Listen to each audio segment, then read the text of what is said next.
60 minutos. Ese es exactamente el tiempo que tarda en borrar 400 años de civilización humana, el aislamiento de la isla de Manhattan. No son días, no son semanas, sino una sola hora. Cuando imaginamos el fin del mundo, vemos una derrota lenta y angustiosa, una guerra de desgaste prolongada contra un mar interminable de muertos vivientes. Pero esa es una farsa de Hollywood. Las matemáticas de un colapso urbano sistémico son mucho más brutales y mucho más eficientes. En los próximos 60 minutos, la ciudad de Nueva York no caerá ante el virus en sí. La infección es simplemente el catalizador. La ciudad será asesinada por su propia arquitectura, sus propios planes de contingencia y una comprensión fundamentalmente errónea de la física del sonido. Cuando el reloj marque cero, el concepto de zona segura será matemáticamente demostrado como la trampa más mortal jamás construida por el hombre moderno. Pero para entender cómo 8 millones de personas se condenaron a la muerte en el lapso de un almuerzo, tenemos que retroceder al momento exacto en que el ejército se dio cuenta de que ya había perdido. De menos 60 minutos, se inicia la operación Ancla Fracturada. Para la población civil, acurrucada en sus apartamentos, escuchando el crujido lejano de disparos de armas de fuego, la presencia militar en las calles era lo único que mantenía intacta la presa psicológica. La Guardia Nacional ha establecido puntos de estrangulamiento fortificados en el puente Holland, el puente Lincoln y en el puente de Brooklyn. Barricadas de concreto y acero respaldadas por artillería pesada y vehículos blindados de transporte de personal. El protocolo operativo estándar para una brecha biológica de nivel 1 dicta contención a todo costo. Pero la infección no se comportó como una fuerza hostil tradicional. No necesitaba líneas de suministro, no sufría de bajo moral y, lo más importante, crecía de forma exponencial con cada mortalidad. En el centro de mando, los mapas tácticos pintaban una imagen que ningún general quería aceptar. La densidad de la ciudad de Nueva York, más de 27.000 personas por kilómetro cuadrado, había convertido el entorno urbano en un reactor biológico. Si incluso un 1% de la población estaba infectado, eso significaba más de 80.000 vectores hostiles cazando activamente en los estrechos corredores de la ciudad. Los algoritmos militares que simulaban el gasto de municiones frente a la adquisición de objetivos llegaron a una conclusión aterradora. Simplemente no tenían suficientes balas. La integridad estructural de las líneas defensivas estaba fallando. No por falta de potencia de fuego, sino porque la energía cinética necesaria para detener a una multitud de miles de cuerpos sin un instinto de autopreservación superaba los límites físicos de sus barricadas. Y así se emite la orden. Código negro. Retirada total e inmediata de todos los activos militares. Abandonar el centro de la ciudad. El impacto psicológico de este momento no puede ser subestimado. En la guerra psicológica se conoce como trauma de abandono. Cuando los helicópteros de transporte pesado se elevan desde los puntos de aterrizaje improvisados del Parque Central, sus rotores golpeando el aire frío llevan consigo más que solo soldados. Se van arrebatando la ilusión de orden. En las calles, el repentino silencio de las armas organizadas crea un vacío. En las últimas 48 horas, el rugido incesante de carbinas M4 y ametralladoras pesadas había sido la horrible banda sonora de la supervivencia. Significaba que alguien todavía luchaba. Cuando la retirada se completa, un silencio asfixiante e irreal desciende sobre los cañones de concreto de Manhattan. Este silencio marca la primera fase de la trampa. Sin que el ejército dirija la atención de las hordas infectas hacia los perímetros, los muertos vivientes pierden su punto focal principal. Empiezan a dispersarse. Cientos de miles de cuerpos infectados, operando según un bucle sensorial localizado primitivo, se esparcen por el laberinto urbano. Se mezclan en las calles secundarias, los callejones, los vestíbulos de rascacielos corporativos y los bloques residenciales. Ya no son un ejército concentrado que pueda ser rastreado por satélite. Son una niebla invisible y omnipresente que se posa sobre la isla. Para los sobrevivientes, ese silencio desencadena un cálculo fatal. Los humanos están programados para asociar el silencio con la seguridad. En las 5 cuartas de la ciudad, millones de personas que se escondían bajo camas y detrás de puertas cerradas hacen la misma suposición lógica, aunque totalmente errónea. Suponen que lo peor ya ha pasado. Suponen que el ejército ha despejado la zona o que la amenaza se ha ido. Las familias comienzan a susurrar en lugar de contener la respiración. Se encienden linternas. Y la gente sale a los pasillos de sus edificios para buscar a sus vecinos. Se reúnen en estacionamientos subterráneos, en los sótanos de edificios comerciales y, más profundo, en las estaciones del metro. Buscan espacios cerrados y fortificados, la propia definición de zona segura. Creen que, si están rodeados de concreto grueso y puertas de acero pesado, son invisibles. Pero olvidan un detalle crucial sobre el entorno en el que se encuentran. Nueva York no es un paisaje natural, es un cañón artificial, una cuadrícula geométrica compleja de superficies reflectantes altísimas, trincheras profundas y túneles subterráneos. Es una anomalía acústica. En el mundo natural, el sonido se disipa a medida que se aleja, absorbido por los árboles, la tierra y el aire abierto. Pero en una metrópoli densa, el sonido se queda atrapado. Rebota contra el vidrio templado de los rascacielos. Se canaliza por las estrechas avenidas. Viaja a través de los conductos de ventilación complejos y los tubos del metro como agua a través de una tubería. De menos 45 minutos. La cuadrícula comienza a fallar. Los sistemas automatizados en las subestaciones de energía a lo largo del río registran fluctuaciones masivas cuando el personal de mantenimiento esencial abandona sus puestos. Los dispositivos de seguridad disparan. Uno a uno, las redes eléctricas se apagan para prevenir una cascada catastrófica. Bloques enteros caen en la oscuridad. El zumbido de los refrigeradores cesa. El resplandor de las farolas desaparece. El latido electrónico de la ciudad se va al suelo. Ahora el silencio es absoluto. Es un silencio prehistórico, completamente ajeno a la metrópoli moderna. Y en esa profunda y artificial quietud es donde la física del sonido está a punto de lanzar su golpe fatal. A 15 millas de distancia, en el terminal de contenedores de Newark, ocurre una falla crítica.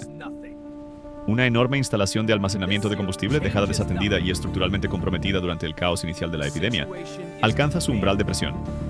Sin embargo, la explosión en sí misma no será la que devore a los habitantes de Manhattan. El fuego no los alcanzará. La onda expansiva se disipará mucho antes de cruzar el río Hudson. Lo que sí trasciende el agua es la firma acústica, un rugido colosal y ensordecedor que supera 160 decibelios en el punto de origen. Es un sonido tan intenso que rompe instantáneamente las membranas timpánicas de cualquiera que se encuentre a menos de 100 metros. Pero a medida que esta onda sonora viaja a través del agua y golpea el borde occidental de Manhattan, sufre una transformación aterradora. Entra en la cuadrícula. Se trata del efecto cañón urbano. Cuando la gigantesca onda acústica impacta el patrón de hierro de la cuadrícula de calles de la ciudad, no se dispersa. Se canaliza. Las caras rectas de los rascacielos actúan como enormes espejos acústicos, impidiendo que la energía sonora escape hacia arriba o hacia afuera. En cambio, se dirige directamente a lo largo de las avenidas. El sonido en esencia se amplifica, transportando un zumbido de baja frecuencia que penetra profundamente en la roca madre de la isla. Para los infectados cuyo procesamiento sensorial se ha reducido a respuestas depredadoras básicas, este sonido no es simplemente un ruido, es un faro. Es una vibración física que anula cualquier otro instinto. En un instante, más de 500,000 de cuerpos errantes, sin rumbo, infectados, se congelan. El silencio de la ciudad se rompe y el verdadero horror del conteo regresivo de 60 minutos comienza. Las zonas seguras están a punto de ser puestas a prueba contra una fuerza para la que nunca fueron diseñadas. Cuando 500,000 de cuerpos comienza a moverse simultáneamente hacia un único punto focal auditivo, dejan de ser entidades individuales.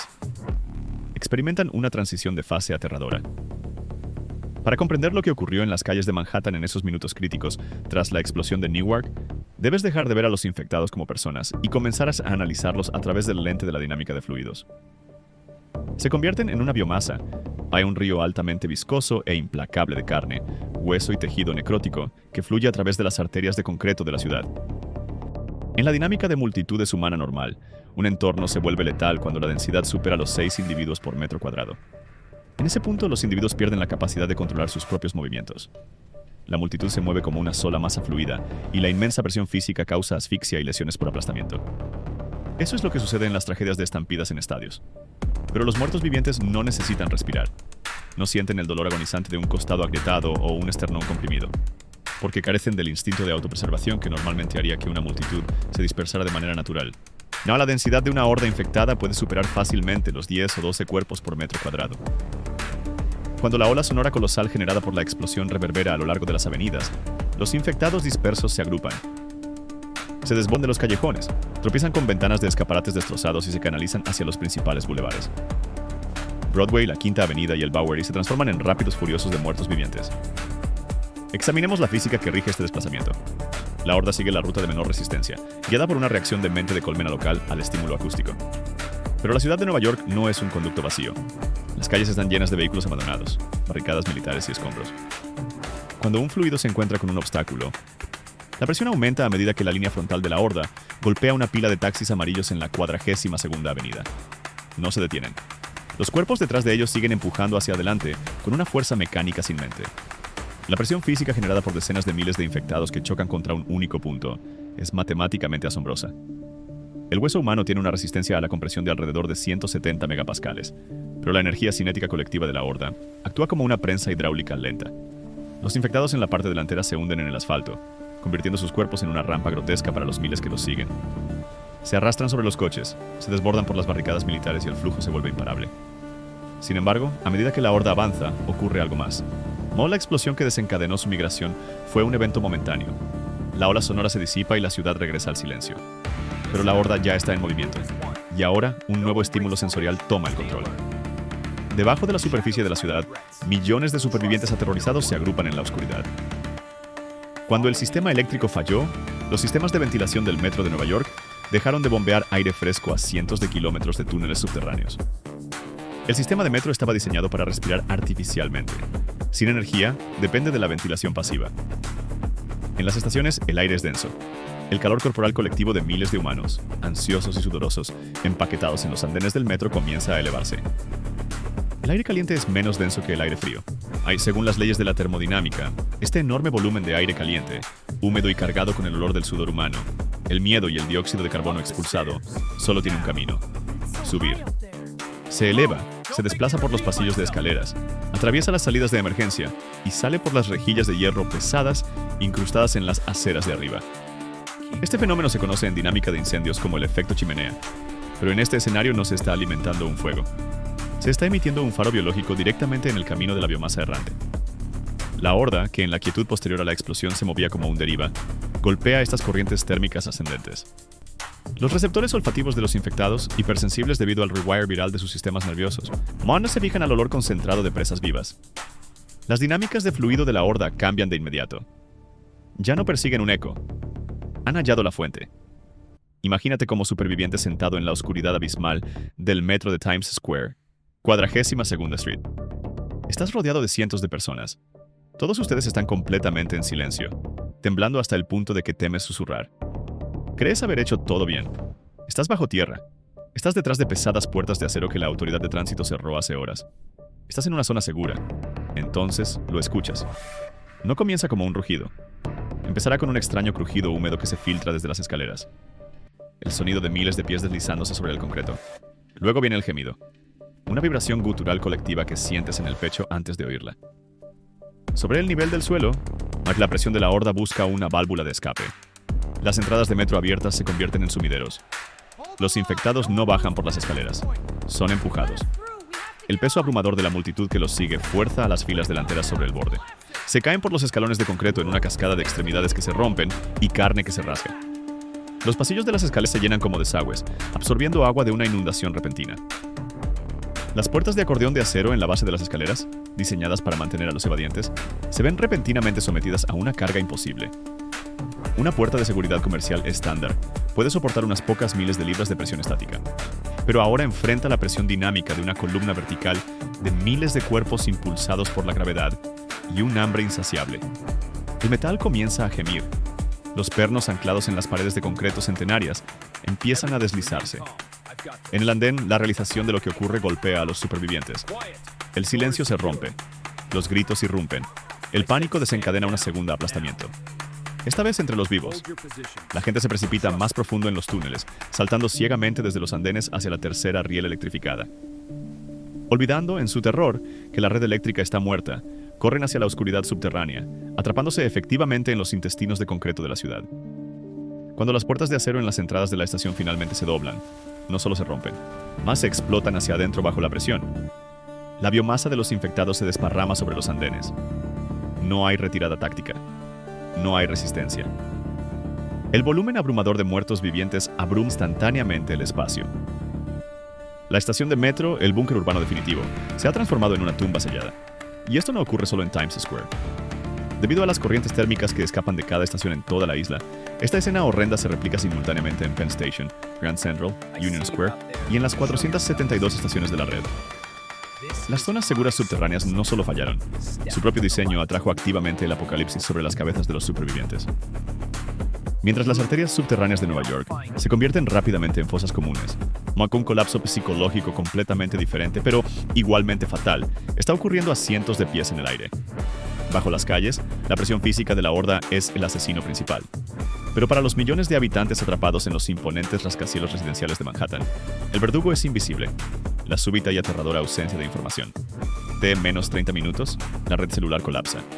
Para comprender por qué ocurre esto, hay que analizar la fragilidad de las telecomunicaciones modernas.